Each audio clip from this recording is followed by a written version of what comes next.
Alright, what's up guys? Welcome back to another video on the Davidonthereg channel, and today I'll show you guys how to get the Magknight 787 to automatically update itself. Let's get to it. Right, first and foremost, if you guys are new to the channel, feel free to hit that subscribe button and also click on that like button and comment down below if you like the video or if you just want to comment something cool or suggest something for a future video. But let's dive right into this tutorial. So first thing that you guys are going to need to download is the Skunkcrafts updater, which I have right here. It's basically just a folder. It should come in a zipped folder, and this right here will be inside of it. Just make sure that you unzip it and pull it over to your desktop. And then something else, if you're using it with the 787, then you're going to need to get the Skunkcrafts updater.cfg, which is just a config file that makes it work with the 787.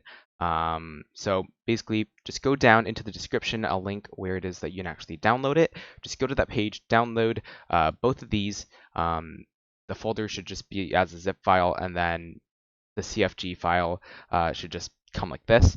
And then you want to go to your Xplane folder. You want to go to your resource folder, and then locate plugins and take the Skunkcrafts plugin and throw it in there. We're going to wait for that to complete here. There we go. Then we're going to hop back into our aircrafts folder, go into the Magknight folder, and drag the Skunkcrafts config file into here. And there we go. Now all we have to do is reload your X-Plane, and I'm going to go do that as well. We'll hop into the game and check it out. Alright guys, so now that we are loaded back into the sim, what we're going to do is we're going to go back up to plugins. Oh, and by the way, totally forgot to tell you guys this, but you actually have to load up in a different aircraft to load up the 787 or whatever aircraft it is that you're loading up, or updating. So if you want to update, I don't know if the Zebo has this, but if you want to update the Zebo, you have to load into like a default airplane. If you wanted to load up, actually, to be honest, you should just load up into a default airplane if you're if you're updating anything else, because it's probably just going to be the easiest airplane to load into and the fastest. So let's go up into plugins. We're going to go down to Skunkcrafts updater show/hide, and this is going to come up. And if you set up the config file correctly in the 787 folder, then it should come up, or Magknight 787 Aviators Edition version, whatever version it is that you're on, should come up. All right. What we're going to do is we're going to go into options, and you're going to be greeted with a small screen here. So tasks to execute at startup. You can basically apply any updates or repairs when they're available. So whenever you load up the sim, it'll basically run an update or repair. You can let it check, or you can make it so that it only identifies the managed items when you scan it, right? So usually what I have is I have it on the last tick, but if you want it to actually check every time you load up the sim, then just select the first one. Just basically set it up to your liking. So, and if you come down here, scan custom scenery folder, that's basically for people who are using scenery that also work with the auto updater. Phobos logging, not really sure what that is. I'm just going to stay away from it. Down here you can see there's a tick that says enable audio feedback. That basically tells you what it's doing whenever it starts it up. So if you have apply updates and stuff enabled, it'll tell you that it's checking, and then it'll tell you if it's installing or whatever. And this audio, and you can also adjust that volume with this slider here at the bottom. Over to sceneries.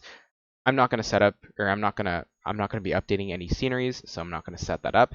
But if you do have sceneries that work with the Skunkcrafts updater, I'd probably just go on their forums and see how it is that they're setting it up, because this tutorial is just for the Magknight.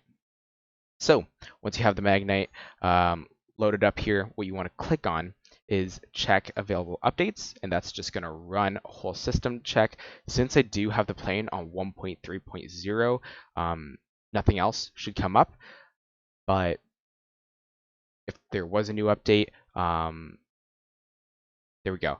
If there was a new update, it should be pushed out. And as you see there, update to 1.3.1 is available, and I believe 1.3.1 is the version that I was actually running right before this, but is a beta version, so it's not actually registered as an actual version. But if I did want to install that, I would just click update / repair everything, and it'll update the plane for me. And then all you have to do is reload your game and rejoin into the Magknight 787 Aviators Edition airplane, and you should be good. I'm also going to want to tell you guys that when you do load up into the 787, you're probably going to have to plug in your serial key. And that's basically just like any other beta version update or whatever or whatevs that you've done in the past. You're just going to have to load that in and then reload the airplane up one more time, and you'll be good to fly it. So that's going to round up my small tutorial on how to set up the Skunkcrafts update.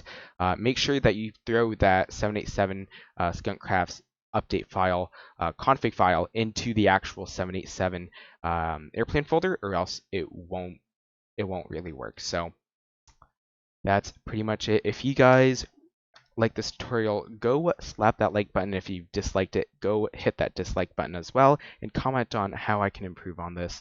And yeah, I think that's going to be it. Peace out, guys. Thank you so much for watching.